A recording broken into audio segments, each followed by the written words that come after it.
just give us some of your thoughts on having a project like this and deploying those 6 phases, and Mhm. what things a manager should be keeping in mind. Yeah, so the first thing is to understand that you do have an AI problem, Mm, because often we think that a software automation problem is an AI problem, which is not the case.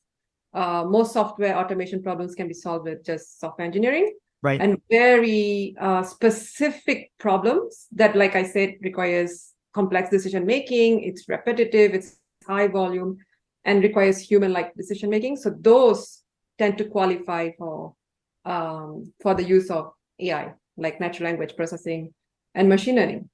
So once you've identified the problem, you need to actually lay out like the building blocks, not the building blocks, the details of the problem. So what pain point are you solving? So that's where the problem definition comes Right. in. So once you outline the pain point, you know what metrics you could potentially track when you deploy this AI system.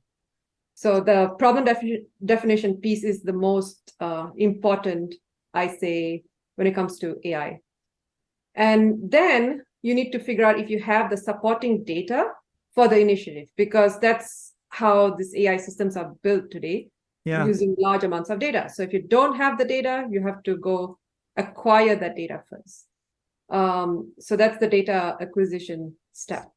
And once you have these problem definition and data, then comes the prototyping. So trying to build a model to Mm. solve the problem. So that's the model development phase. I'm thinking, so I'm going to just stop you right there. The Yeah. data acquisition part that you mentioned, I mean, Mhm. this is machine learning, and you said earlier, it's all based, it's learning from the data that you have.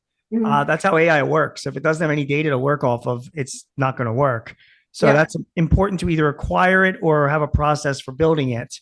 Mhm. So your application can learn from it.